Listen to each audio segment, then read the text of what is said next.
Olá, meus queridos e estimados alunos, sejam todos bem-vindos ao Livros e etc. Eu me chamo Leonardo Lisboa e nesse vídeo de hoje, como firmado o compromisso com vocês do início do ano, eu irei dar continuidade ao nosso projeto de leitura do Olavo de Carvalho e o mínimo que você precisa saber para não ser um idiota. Só lembrando, é claro, a todos os interessados em participar desse projeto, está disponível aqui no link nesse mesmo vídeo a cópia física através do site da Amazon aos interessados em participar. Se você é novo no canal, queria pedir que inscreva-se, ative o sino para receber as notificações.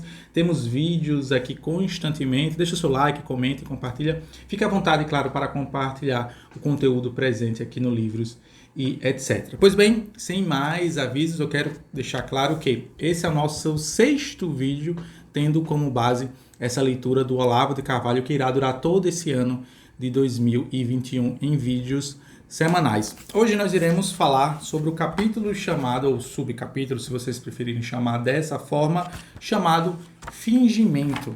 E é um capítulo interessantíssimo, pois no primeiro artigo publicado na revista do Diário do Comércio, no jornal Diário do Comércio, perdão, da data de 23 de junho de 2008, o Olavo de Carvalho inicia esse artigo chamado Um Capítulo de Memórias, falando sobre uma experiência que ele mesmo se recorda com uma certa vivacidade da sua infância, que eu vou compartilhar de maneira muito breve com vocês e trazer algumas reflexões que eu consegui enxergar aqui dessa experiência pessoal cuja qual passou o Olavo de Carvalho quando criança e que ele nos convida, claro, sempre a pensar um pouco fora da caixa, um pouco do senso comum.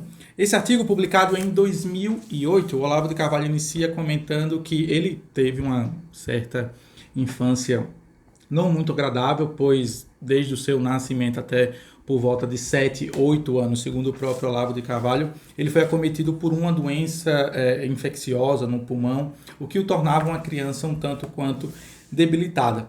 Por conta disso, justamente, ele passou alguns anos do início da sua infância sobre cuidados, porque não excessivos e mais do que necessários por parte da sua família, até que, por volta de 7, 8 anos, essa é a média, segundo o próprio Olavo de Carvalho comenta aqui, ele teve, de certa forma, um novo nascimento, foi quando ele pôde conhecer o mundo externo. E nessa situação, ele foi matriculado numa escola confessional, ou seja, uma escola que professava a fé cristã, e o Olavo de Carvalho vai comentar que em um determinado momento, já sendo aluno dessa escola confessional, dessa escola que professava a fé cristã, chegou o dia da confissão, né? Eu comento também sobre isso aqui, porque eu já trabalhei numa escola confessional, numa escola cristã, e é um hábito dessas escolas separarem um dia, 2 dias na semana, para que os alunos da própria instituição façam, ou melhor dizendo, eles se confessem diante do pároco daquela igreja, né? Na maior parte das vezes as escolas confessionais são próximas a uma igreja ou até mesmo vizinhas. Então acredito eu que talvez seja esse cenário aqui que o Olavo de Carvalho faz, nos convida a relembrar essa sua memória nesse capítulo chamado Um Capítulo de Memórias. E ele comenta que ele, na fila do confessionário, esperando, ou seja, que chegasse a vez dele para se confessar, ele comenta que de trás de uma cortina, né, que o tornava semi-invisível, ou seja, quem? O padre não identificado fez a seguinte pergunta ao Olavo de Carvalho, abre aspas, você fez porcarias? E o Olavo de Carvalho lembra-se, segundo ele mesmo relata aqui nesse seu artigo de início, que ele não sabia o que era porcarias, mas ele não se sentia preparado para dar uma resposta no contrário, pois ele entendia que aquele ritual da confissão deveria seguir uns trâmites normais, por assim dizer. Então ele simplesmente responde na inocência de uma criança, meio que para se livrar de uma possível punição que ele nem sabia qual era. Ele fala, não, fiz sim, padre. E eis que o padre o responde perguntando novamente, né? Fazendo uma outra pergunta. Com meninos ou com meninas? E aí o Olavo de Carvalho, mais uma vez, tentando seguir justamente o rito processual do que ele acreditava ser a confissão, ele fala, com os dois. E o padre diz para o Olavo de Carvalho para ele rezar 10 Ave Marias e 10 Pai Nossos para se livrar do pecado. Pecado esse que ele, segundo o Olavo de Carvalho, com 7, 8 anos, sequer sabia o que era porcaria e tampouco sabia qual ofensa ele tinha cometido a Deus. E ele comenta num tom jocoso, que é muito próprio do Olavo de Carvalho, para quem já teve a oportunidade de ouvir uma de suas histórias sendo proferidas pela boca do próprio, que ele comenta que, peraí, mas essa é a punição? Rezar Ave Maria e Pai Nosso? Mas eu já faço isso todo dia, eu já fazia isso todo dia, segundo a ótica do próprio Olavo de Carvalho. Ou seja, ele mesmo já fazia essa, entre aspas, punição, sem necessariamente precisar passar por todo esse ritual de sofridão, segundo o próprio teve essa ótica a respeito da confissão. Mas qual é a reflexão que ele nos traz a respeito desse capítulo de Memórias? Eu acredito, especificamente, essa é a minha humilde opinião, esse é um capítulo muito pessoal, né? Tanto é chamado um capítulo de Memórias, e não necessariamente ele vai conseguir dialogar e conversar com todos os leitores. Eu confesso a vocês já de antemão que eu tive uma certa dificuldade em me colocar nessa situação aqui, ou melhor dizendo, nesse personagem apresentado pelo Olavo de Carvalho, a sua própria vida pessoal, pois eu não tive de forma alguma uma experiência sequer muito próxima com isso. Por isso eu vou pular um pouco os detalhes a respeito dessa infância e dessa adolescência do Olavo de Carvalho e apontar o que eu acredito ser o ponto central desse artigo, dessa coluna publicada em 2008 no Diário do Comércio. E o Olavo de Carvalho continua comentando que passou-se muito tempo para ele entender que essa tal porcaria, cuja qual o padre havia feito referência lá no seu processo de confissão, nada mais do que era uma brincadeira chamada de troca-troca, que é uma brincadeira, né? Bom, não preciso aqui dar muito detalhes sobre isso, acredito que vocês já me entenderam qual é a referência que o Olavo de Carvalho faz isso aqui, que é justamente essas brincadeiras de conotação sexual. E o Olavo de Carvalho comenta que passou-se muitos anos, não apenas da sua infância, mas também da sua adolescência, sem compreender por que as pessoas tinham em alta estima a prática sexual. E ele comenta que isso está muito relacionado à sua própria doença, que o debilitou da infância até uma grande parte da sua adolescência, e quando ele se viu finalmente curado e liberto dessa chaga, permita-me usar essa palavra, ou seja, dessa doença que o acometia, ele ele comenta sobre isso aqui, que foi um renascimento para ele, e ele não conseguia compreender como as pessoas colocavam em alta estima a prática sexual, quando na ótica dele, por ele ter passado vários anos, e um pouco mais de uma década, numa escuridão por conta da sua própria doença, ele se viu num novo mundo repleto de coisas ao seu redor, tal como, por exemplo, uma criança passa por essa situação ainda na tenra infância. Ou seja, esse período, pelo menos essa é a leitura que eu faço, esse período de contemplação do mundo ao redor que nós temos na infância, logo cedo, o Olavo de Carvalho teve na sua adolescência, durante uma grande parte da sua infância e da sua adolescência, pois justamente por conta dele ter sido, entre aspas, tá? Deixando isso aqui bem claro, obrigado a ficar recluso na sua residência, a não ter muito contatos com amigos e com outras experiências, até mesmo ele se apresenta aqui, o Olavo de Carvalho, como sendo uma criança muito ingênua, mesmo ele já na adolescência, ele não conseguia entender alguns nuances e algumas brincadeiras que os seus amigos adolescentes, por exemplo, participavam, pois ele tinha vivido uma outra situação, uma outra experiência. Mas o ponto é, segundo Olavo de Carvalho, e ele continua aqui nesse seu próprio artigo, é que algumas pessoas, mesmo não tendo vivido essas experiências, claro, de novo, é impossível não fazer essa conotação, é impossível não fazer essa relação com a experiência sexual, mas não necessariamente se atenham a tão somente ela, tá? Vamos deixar claro que vamos ampliar um pouco os horizontes do conhecimento e discutir um pouco esse artigo aqui. O que o Olavo de Carvalho fala é que as pessoas tendem a louvar ou até colocar em alta estima certas experiências pessoais sem nunca terem a vivido. Por que as pessoas fazem isso, segundo a ótica do professor Olavo de Carvalho? Porque as pessoas têm a maior parte das pessoas tem essa ânsia de serem aceitos em determinados grupos. Então, uma espécie, segundo Olavo de Carvalho, como ele fala, uma espécie de convite, né, para fazer parte de um determinado grupo, você louvar e estimar certas experiências que não necessariamente você tenha passado. Claro que ele faz uma referência à própria experiência de cunho sexual, mas não tão somente a ela, a outras tantas. Pois o Olavo de Carvalho afirma o seguinte aqui, abre aspas, toda a riqueza e o interesse da convivência humana consiste em usar os estereótipos como meros bilhetes de ingresso nesse recinto, jogando-os fora tão logo entramos mais fundo na alma alheia. Ou seja, as pessoas elas sacrificam o seu próprio eu interior para fazer parte de grupos. E uma vez pertencentes a esses grupos, elas passam justamente a ignorar aquilo que ela tem de individual, aquilo que ela tem de individualizante se comparado com outras pessoas. Ou seja, ela se rende ao grupo. Tanto é que no capítulo no artigo a seguir chamado Cavalos Mortos. E no último artigo, o Olavo de Carvalho vai dedicar mais algumas palavras sobre essa questão de pertencimento de grupo, como as pessoas tendem a vender a sua própria alma, aquilo que a pessoa tem de mais profundo, ou seja, ela mesma, para fazer parte de alguns grupos sociais. O Olavo de Carvalho comenta ainda que isso, de certa forma, é uma falsidade, ou seja, você se vende, você se apresenta como uma pessoa que você não é. E que o Olavo de Carvalho pontua de maneira muito brilhantemente, como só ele talvez consegue fazer na nossa filosofia contemporânea, que as sociedades humanas, né, elas podem ser comparadas e julgadas, segundo ele, abre aspas, pelo seu sucesso ou fracasso em transmutar a linguagem comum em um instrumento do encontro genuíno entre os seres humanos.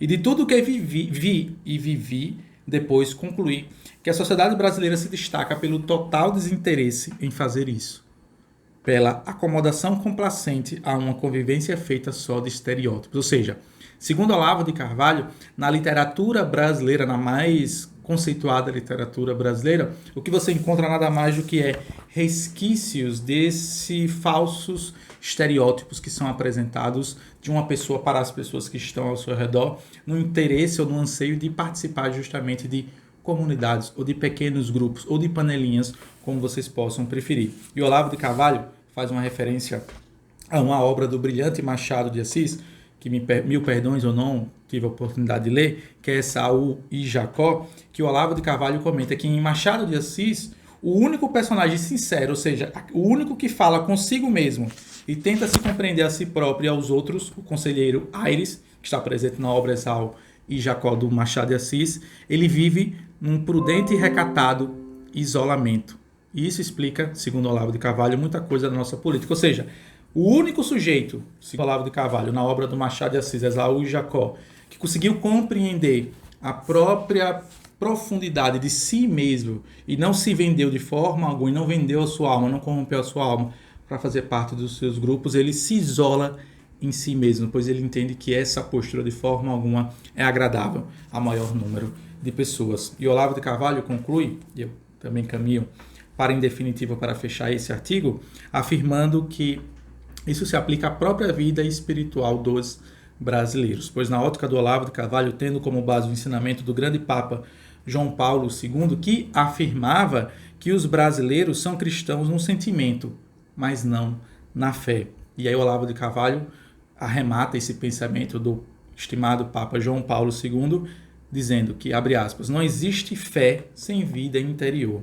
Mas a vida interior começa pelo ingresso naquele recinto fechado, sombrio, e pelo esforço de comunicar o incomunicável. Ou seja, não se consegue, essa é a leitura que eu faço desse artigo, chamado um capítulo, um sentimento de memória do Olavo de Carvalho, no sentido de que a experiência mais profunda, essa se conectada com a fé, ela é incomunicável. Você não consegue transportar ela para as palavras. E como ela é muito difícil de ser alcançada, pois poucas são as pessoas dispostas a fechar-se, não fechar-se no seu mundo, deixando isso aqui claro, no sentido de ignorar o que acontece ao seu redor, mas não, é ter a dimensão e a consciência da sua pequeneza diante de um ato de fé, por exemplo. Tanto é verdade que o Olavo de Carvalho vai falar um pouco mais sobre isso nos capítulos a seguir, nos outros dois artigos, a seguir. E assim eu concluo esse primeiro artigo chamado Um Capítulo de Memórias. Ele também faz referências de maneira muito breve a outros autores, isso inclusive é algo muito peculiar do Olavo de Carvalho. Cada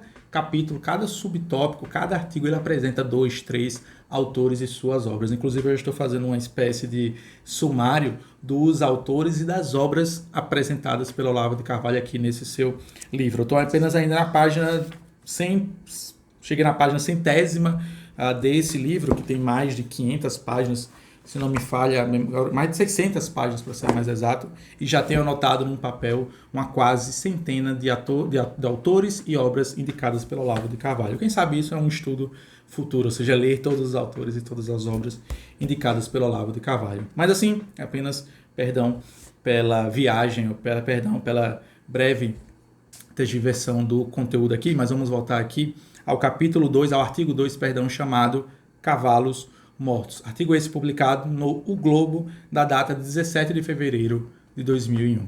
Logo no início desse novo artigo, ou melhor dizendo, na continuação ainda no capítulo Fingimento, Cavalos Mortos, O Olavo de Carvalho começa fazendo uma espécie de estudo de literatura comparativa, fazendo uma referência de que a literatura brasileira, em grande medida, ela é recheada e abundante de tipos insinceros e fingidos, como a nossa própria sociedade. Então, percebam como é possível já encontrar logo no início desse segundo artigo uma conexão com o primeiro.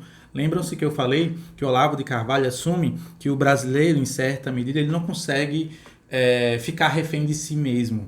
Ele não consegue admirar sua própria solidão. Afinal de contas, a solidão ela é fundamental para que nós conheçamos a nossa própria miséria e compreendamos de que forma nós podemos melhorar não tão somente a nossa própria condição, como também das pessoas que estão ao nosso redor. E que o Olavo de Carvalho comenta que essa própria imagem, essa própria mimética da persona brasileira é refletida, claro, na sua literatura. Afinal de contas, não precisa ser muito gênio para compreender que a literatura de um povo nada mais do que é um reflexo do próprio povo. E aí ele traz aqui alguns autores e faz referências ilustres ao Machado de Assis, Lima Barreto, Graciliano Ramos, Arthur Azevedo, Marx Rebelo e o próprio Nelson Rodrigues, que comenta que esses autores trazem personagens de suas obras que são, como o próprio Olavo de Carvalho afirma, intrinsecamente fingidos, né? E são, digamos assim, banais na sua essência. É claro que não necessariamente esses autores o são, mas os autores, mais uma vez,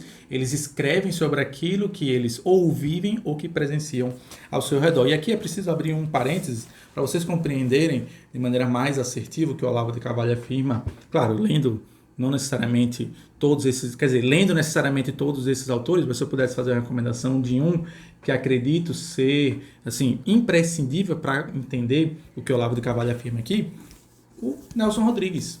Eu tenho essa coletânea aqui, que eu adquiri numa viagem ao Rio de Janeiro que eu fiz, num sebo próximo ao Gabinete Real do Português de Leitura, acho que foi R$20, R$25, muito barato. E temos aqui alguns contos, né, ou melhor dizendo, uma centena de contos escrito de maneira brilhante pelo Nelson Rodrigues, um dos maiores escritores brasileiros, e assim, eu lendo esse artigo de ontem para hoje, para preparar essa aula, eu fui me lembrando justamente de alguns contos aqui do Nelson Rodrigues, que é justamente sobre isso que o Olavo de Carvalho pontua aqui, nesse artigo chamado Cavalos Mortos, né?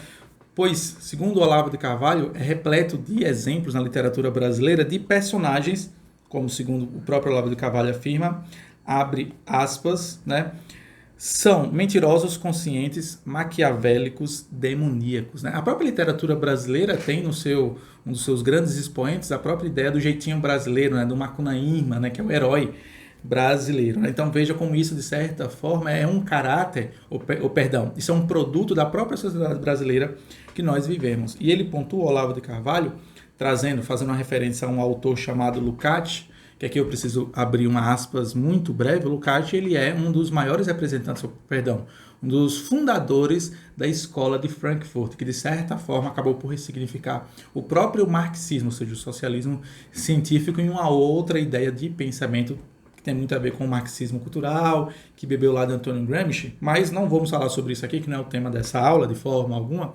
O ponto é, o Lukács dizia, segundo o Olavo de Carvalho, que existem dois tipos de pessoas praticamente na ótica do próprio Lukács.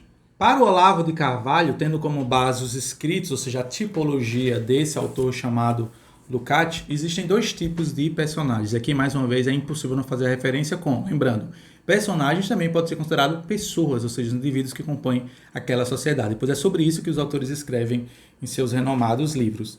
Para Lukács, na sua tipologia, na sua literatura, existiam dois personagens, né? Aquele personagem que sofre, que está ciente desse sofrimento e que ainda assim consegue entender os problemas que estão ao seu redor, que acontecem ao seu redor, e um outro personagem, um outro tipo de pessoa que não consegue abarcar a complexidade do meio em que vivem, ou seja, sofrem, mas não entendem por que estão sofrendo. E que para Olavo de Carvalho, o Brasil fugir um pouco dessa curva, não apenas tendo somente esses dois tipos de pessoas, esses dois personagens na literatura, como também um terceiro, ou seja, indivíduos que nem conseguem entender o seu próprio sofrimento, como também não conseguem compreender o que acontece ao seu redor, ou seja, indivíduos que simplesmente andam lado a lado, essa inclusive é a referência que o próprio Olavo de Carvalho faz, não está nem acima nem abaixo da realidade, mas ao lado dela, no mundo à parte. todo feito de ficções retóricas e afetação histriônica. Em qualquer outra sociedade conhecida, um tipo assim estaria condenado ao isolamento. Seria um excêntrico. No Brasil, ao contrário, é o tipo dominante, o fingimento é geral. E assim, eu li esse artigo 2, 3 dias atrás e eu estava passando por uma situação de cunho pessoal, que eu vou, de maneira muito breve, relatar aqui, que eu consegui muito me enxergar nisso aqui que o Olavo de Carvalho afirma. O brasileiro perdeu o senso de dimensão das coisas que acontecem ao seu redor. O brasileiro, em certa medida, as redes sociais são um retrato disso. As pessoas perderam o senso de indignação. As coisas absurdas e histriônicas acontecem ao nosso redor, nos mais variados espaços sociais, entre eles a política, que é certamente uma das áreas que mais me importa. Acontecem as coisas, as pessoas simplesmente seguem as suas vidas sem se indignar. Segundo o Olavo de Carvalho, as pessoas fazem isso justamente por quê? Para serem aceitas em determinados grupos sociais. Afinal de contas, imaginemos aqui, é muito chato, né? Uma pessoa que reclama de tudo, ou que comenta sobre tudo, ou que simplesmente entende e compreende a miséria cuja qual nós, brasileiros, estamos inseridos. Ou seja, meio que as pessoas se acomodam, as pessoas vão deixando passar a indignação, quando não, segundo Olavo de Carvalho, o brasileiro cria falsas indignações para dizer que ele está se preocupando com os problemas do nosso país, quando na maior parte das vezes esse mesmo indivíduo não teria a disponibilidade de ir lá e resolver aquele próprio problema se a ele fosse dado a oportunidade. Ou seja, é impossível não ler isso aqui, não fazer associação, por exemplo, com os revolucionários de condomínio, ou seja, aqueles indivíduos, ou revolucionário de bunda, como vocês prefiram chamar, né? Aqueles indivíduos que amam reclamar do mundo, do que acontece no mundo, mas não movem sequer uma palha para resolver os problemas, primeiro, de si mesmo, da sua própria casa, da sua família e dos seus amigos, mas amam utilizar-se justamente, por exemplo, das redes sociais para apontar os erros do mundo, né? Segundo Olavo de Carvalho, isso está intrinsecamente associado ao nosso jeitinho brasileiro. É muito cômodo isso para segundo Olavo de Carvalho, tomar esse posicionamento, ou seja, se posicionar dessa forma. Não, vamos defender as baleias do Japão, né? Tá, tudo bem. É uma pauta até que justa em certa medida. Mas e o problema que está próximo a você mesmo? Os seus próprios problemas? Você resolve? Ou você já parou pelo menos para tentar resolvê-lo ao invés de querer resolver os problemas do mundo? Né? Então, assim, é impossível não ler o Olavo de Carvalho nesse ponto específico e não fazer essa associação, essa relação com o mundo cuja qual nós vivemos atualmente nessa sociedade líquida, como dizia ou como afirmou o próprio Bauman nas suas obras. Né? E que existe, de certa forma, um desleixo moral e as pessoas não estão muito preparadas para ouvir o óbvio, para ouvir a verdade. O Olavo de Carvalho faz um jogo de palavras aqui muito humorístico, muito jocoso, como é típico do próprio Olavo de Carvalho. Abre aspas. O Brasil, onde você pode dizer que 2 mais 2 são 5, 7 ou 9,5, mas se diz que são 4, sente nos olhares em torno o fogo do rancor ou o gelo do desprezo. Sobretudo, se insiste que pode provar. Então notem a crítica ácida e ferrenha que o Olavo de Carvalho faz à sociedade brasileira. Lembrando, nós estamos falando de um artigo que foi publicado em 2001, ou seja, há 20 anos atrás, mas é impossível não fazer associação com o momento atual, tal como nós vivemos. Né? E aí ele continua falando um pouco mais a respeito dessas pessoas que se levantam contra bandeiras de âmbito mundial, mas não resolvem seus próprios problemas. Ou seja, falar contra o mal é muito fácil. Agora, agir contra o mal, aí sim. Esse é o difícil, isso desprende uma força muito grande de todos nós. E o Olavo de Carvalho comenta que essa afetação, inclusive essa própria palavra que o Olavo de Carvalho usa, ou seja, esse sentimento de não, vamos lutar contra o mal do mundo, né? Mas não nos preocuparmos com os problemas da nossa própria nação, ou seja, ignorar os nossos problemas, jogá-los para debaixo do tapete. Isso afeta não afetou, perdão, não tão somente a média da população brasileira, mas os intelectuais, especialmente os intelectuais, segundo o Olavo de Carvalho, pois é muito comum, inclusive que já teve a oportunidade de conversar com um desses indivíduos da academia, eu mesmo tive a oportunidade de frequentar a academia brasileira por quase uma década, entre idas e vindas. É muito comum sujeitos intelectuais brasileiros que passaram 10, 20 anos estudando tão somente uma diminuta parcela sobre determinado assunto, quererem falar sobre assuntos de ordem mais complexa, sem tão pouco conhecer. Então, Olavo de Carvalho pontua sobre isso de maneira muito brilhante, quando ele afirma o seguinte, abre aspas, o sujeito não sabe, por exemplo, o que são transgênicos, mas viu de relance num jornal que é coisa ruim. Melhor que coisa ruim, é coisa de má reputação. Falando contra ela, o cidadão sente-se igual a todo mundo e rompe por instantes o isolamento que o humilha. Ou seja, mais uma vez, é sacrificar sua própria independência, ou seja, seu próprio pensamento. Peraí, dizem que os transgênicos são ruins. Qual deveria ser a postura de uma pessoa sensata, uma pessoa normal, uma pessoa que não se vendeu para fazer parte de determinados grupos sociais? O que são transgênicos? Quem é que diz que transgênicos são ruins? Tem alguém que diz que transgênicos são bons? Qual é o outro lado dessa mesma história? E o Olavo de Carvalho, mais adiante, de maneira muito brilhante, isso aqui inclusive daria até um outro capítulo, uma outra aula sobre isso, ele vai falar sobre as ONGs, sobre os esquerdistas, sobre os intelectuais de maneira mais detalhada, no sentido de que é esse fingimento, né? O fingimento, ou seja, essa ideia de se vender para fazer parte desses grupos, na lógica do professor Olavo de Carvalho, é a base do convívio brasileiro, ou seja, um pilar de geleia sobre o qual se constrói uma cultura e milhões de vidas. E o Olavo de Carvalho vai trazer exemplos aqui sobre, por exemplo, as ONGs LGBT. Nós estamos falando de um artigo de 2001 que levantavam muito essa bandeira sobre o Brasil ser um país mais números de homicídios e assassinatos do grupo LGBTQIA+, que é o termo que se utiliza hoje em dia. E o próprio Olavo de Carvalho pontua que se as pessoas simplesmente fossem pesquisar sobre essa afirmação de que o Brasil é o país, por exemplo, que mais mata homossexuais, talvez as pessoas compreenderiam de onde vem esse número, quem foi que acabou por gestacionar esse número e lançá-lo à mídia, e talvez as pessoas enxergariam que de forma alguma esse número está ancorado na própria realidade. Não quero de forma alguma dizer com isso que os homossexuais, que os trans, que os gays não sofrem em nosso país. Afinal de contas, o nosso país ele é um tanto quanto democrático nesse sentido. Todos sofremos. Os gays, os héteros, os negros, os brancos, enfim, o Brasil é um país que consegue fazer com que todos nós soframos. Só que os intelectuais se valem justamente dessas agendas e dessas bandeiras para participarem de certos grupos e venderem sua alma ao diabo. E aí o Olavo de Carvalho conclui afirmando que, lembram-se que eu falei no início dessa nossa aula, que o artigo chamava-se Cavalo Morto, ou Cavalos Mortos. E aí o Olavo de Carvalho arremata esse artigo da seguinte forma, abre aspas, direi então que açoita um cavalo morto? Não é bem isso. Ela própria é um cavalo morto, ou seja, ela própria o quê? Esse pensamento imperante na sociedade. Um cavalo morto que, para não admitir que está morto, escoiceia outro cavalo morto.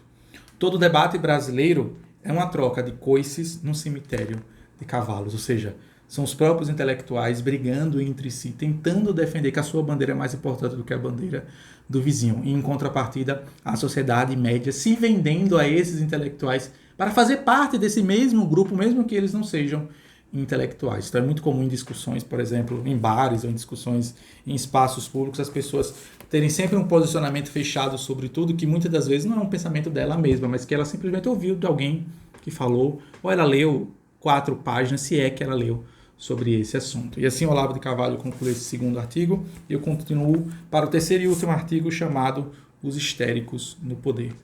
Chegando ao terceiro e último artigo, Os Histéricos no Poder, publicado no Diário do Comércio, da data de 12 de dezembro de 2012, o Olavo de Carvalho nos convida a refletir acerca do que ele considera ser uma das experiências mais perturbadoras. Permitam-me ler na íntegra o que afirmou o Olavo de Carvalho, abre aspas. Uma das experiências mais perturbadoras que tive na vida foi a de perceber, de novo e de novo, ao longo dos anos, o quanto é impossível falar ao coração. A consciência profunda de indivíduos que trocaram sua personalidade genuína por um estereótipo grupal ou ideológico. Diga você o que disser, mostre-lhes mesmos as realidades mais óbvias e gritantes, nada os toca. Só enxergam o que querem, perderam a flexibilidade da inteligência, trocaram-na por um sistema fixo de emoções repetitivas acionadas por um reflexo insano de autodefesa grupal. Isso aqui é ou não é a nossa sociedade atual?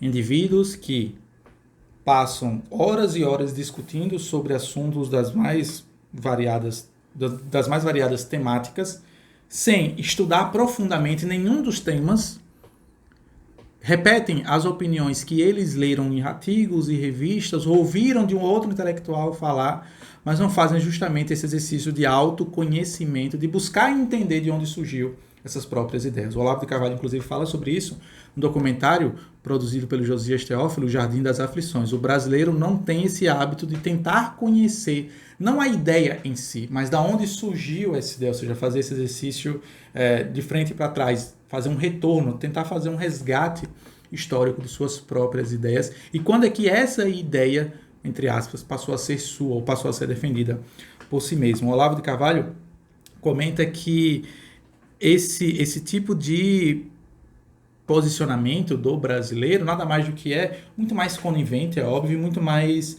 amistoso para a vida em sociedade, ou seja, siga o bonde. Não questione nada, não leia nada, não busque informações além daquelas que chegou até você, simplesmente aceite. É o que acontece hoje em dia. Hoje, o nosso, não apenas o Brasil, mas o mundo como um todo é isso. Então, eu me lembro, 2 dias atrás aconteceu isso, e aí eu corro o risco desse vídeo ficar um pouco datado, mas, bom, todo mundo há de conhecer talvez o Neymar, um dos jogadores mais famosos da seleção brasileira, que joga hoje em dia na Europa, no PSG, se não me falha a memória, e ele estava fazendo um comentário, olha eu aqui falando sobre o Big Brother e Olavo de Carvalho, mas é impossível não fazer essa associação. E aí o Neymar fez um tweet, fez um comentário na rede social, celebrando não tão somente a vitória do PSG, do Paris Saint-Germain, que é o seu time, como também da saída do Nego Di, né? Um membro ou um participante lá do reality show do Big Brother Brasil. Ele fez isso, comemorou, celebrou.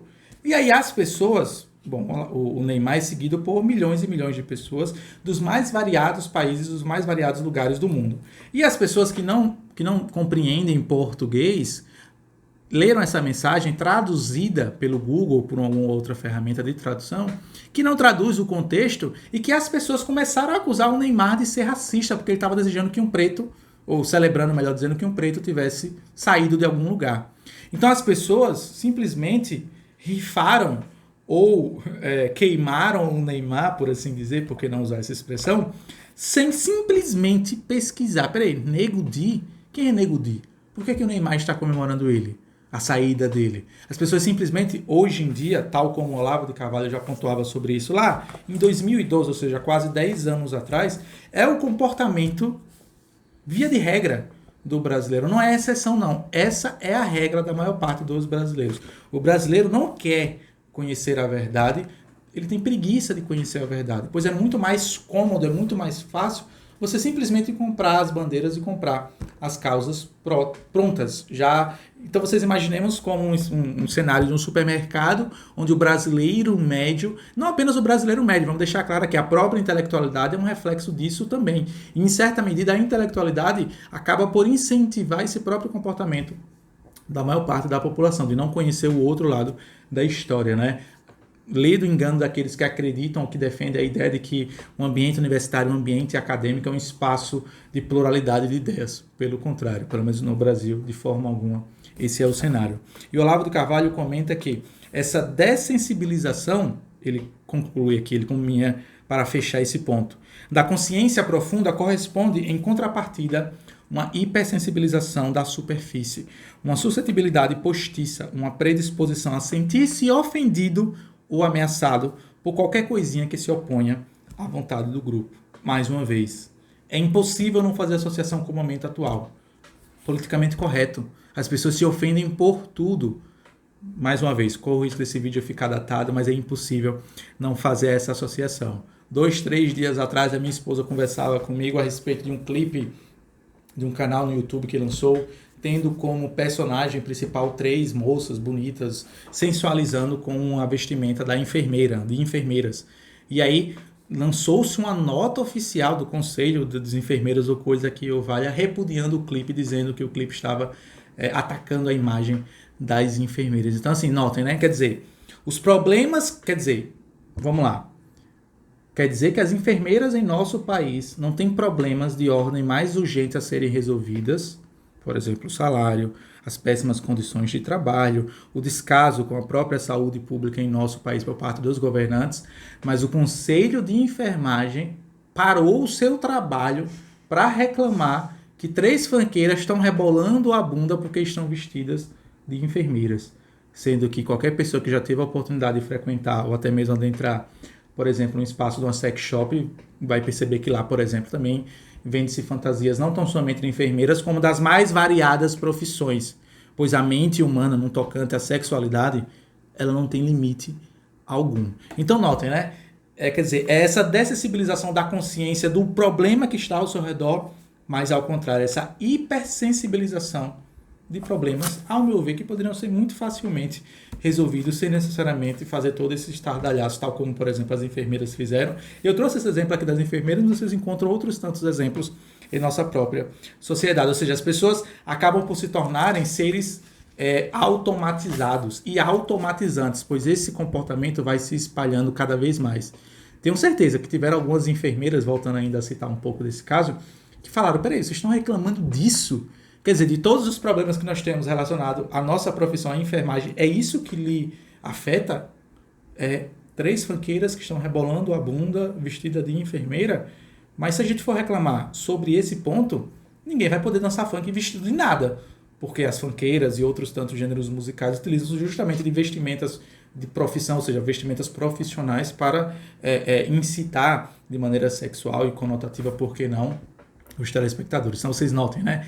É impossível não traçar um paralelo com a nossa geração, a geração do mimimi, que tudo reclama, que tudo tem para reclamar, mas que de forma alguma está interessado em resolver os problemas que está próximo assim, mas querer resolver os problemas do mundo. E aí o Olavo de Carvalho segue adiante, eu caminho para a conclusão em definitivo, e mais uma vez, peço perdão pela talvez datação desse vídeo, nesses comentários relacionados ao BBB e à situação da enfermagem, mas é impossível não fazer essa associação, é impossível não ler o Olavo de Carvalho, um texto publicado há 10 anos atrás, e não lembrar do que está acontecendo ao nosso redor. O Olavo de Carvalho comenta, abre aspas, o indivíduo sente que está expressando a realidade direta quando seu discurso coincide com as emoções padronizadas do grupo, com os desejos, temores, preconceitos e ódios que constituem o ponto de interseção, o lugar geométrico da unidade grupal. O lugar de fala.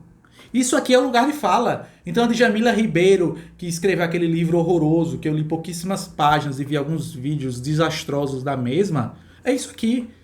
A pessoa se posiciona de maneira específica em determinada pauta, e aí ela tem um lugar de fala, ela pode falar sobre isso. E aí Olavo de Carvalho continua.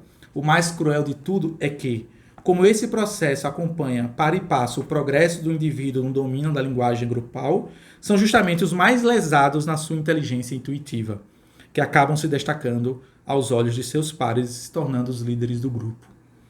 Um grau elevado de imbecilidade moral coincide aí com a perfeita representatividade que faz do indivíduo o porta-voz por excelência dos interesses do grupo.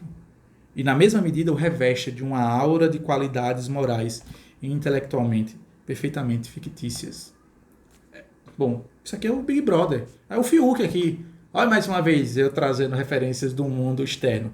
Por mais que eu não assista o Big Brother, afinal de contas, na minha própria casa, sequer temos televisão, mas não importa a rede social que você ocupe, Instagram, Twitter, Facebook, até mesmo e-mails, né? As chamadas de e-mails do BBB, você certamente vai acabar conhecendo o que está acontecendo nessa edição do reality show, que é justamente isso aqui.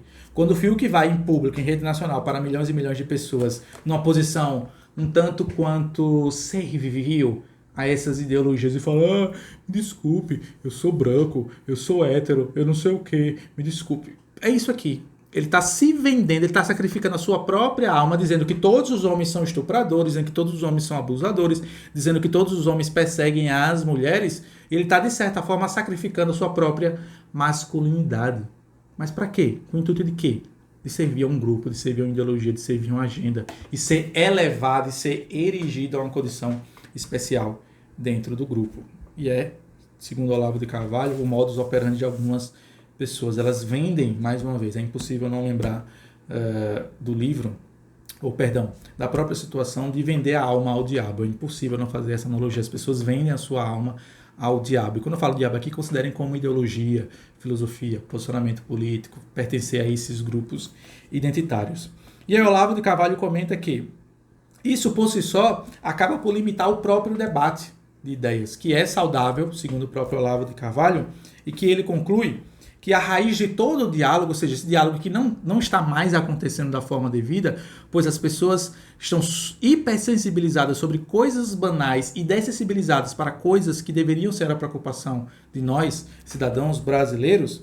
Então, como o diálogo não mais existe nesse cenário, pois as pessoas se valem, ou melhor dizendo, as lideranças político-ideológicas se valem justamente desse discurso de minoria para justamente não viabilizar o próprio debate de ideias. E o Olavo de Carvalho conclui que a raiz de todo diálogo, abre aspas, é a desenvoltura da imaginação que transita livremente entre perspectivas opostas, como a de um espectador do teatro que sente, como se fossem suas, as emoções de cada um dos personagens em conflito. Essa é também a base do amor ao próximo e de toda a convivência civilizada. A presença de um grande número de histéricos nos altos postos de uma sociedade é garantia da deterioração de todas as relações humanas, de proliferação incontrolável da mentira, da desonestidade e do crime. E eu pergunto a vocês e concluo em definitivo, e essa é ou não é a nossa sociedade brasileira? Essa é ou não é a realidade que a mídia nos apresenta, que os intelectuais nos apresentam? Esqueça o debate, esqueça a conversa saudável entre ideias opostas. Defendamos tão somente um único lado, uma única bandeira. E ai daquele indivíduo que tentar nadar ou dançar ou se apresentar contra a maré. Esse será execrado. Olavo de Carvalho, claro, não fala sobre essa questão da cultura do cancelamento que nós temos hoje, mas é impossível não fazer a associação de um fato com o outro, ou seja, de uma relação com o que acontece na nossa sociedade brasileira, com essa situação onde muitos indivíduos preferem ou calar-se diante de fatos absurdos e horríveis que acontecem ao seu redor, ou quando se posicionam de maneira cautelosa ou pagando pedágio a certos movimentos para que não sejam justamente eles atacados por uma turba de zumbis que repetem o mesmo mantra desses grupos ideológicos. E assim Olavo de Carvalho conclui, e eu também caminho para a conclusão dessa nossa aula de hoje, meus queridos e estimados alunos. Espero que na medida do possível essa aula tenha sido proveitosa a todos vocês. Espero ainda que os exemplos que eu trouxe do BBB, da questão lá da enfermagem, das enfermeiras, esses exemplos do mundo real, tal como nos acontece, por exemplo, atualmente, tenha servido para vocês fazerem essa relação do escrito do Olavo de Carvalho de há mais de 10 anos atrás a respeito do fingimento. E agradeço, claro, sem sombra de dúvida, a atenção, a paciência, a audiência de todos vocês. Se você gostou, fique à vontade para deixar seu like, comentar, compartilhar. Se tiver alguma dúvida, se quiser conversar a respeito desse artigo em específico ou das aulas anteriores, fiquem mais do que à vontade. Nos vemos na próxima semana em mais uma aula a respeito do livro do Olavo de Carvalho, onde nós iremos falar sobre a democracia. Tema esse, inclusive, já abordado aqui no canal Livros e etc., tendo como base um outro livro, né, do Carson e do Beckman, chamado Além da Democracia. Mas na semana seguinte nós vamos ver a visão da democracia pelo Olavo de Carvalho. Nos vemos na próxima semana, se Deus assim nos permitir, nos próximos vídeos. Que Deus os abençoe enormemente. Até a próxima. Tchau, tchau, pessoal.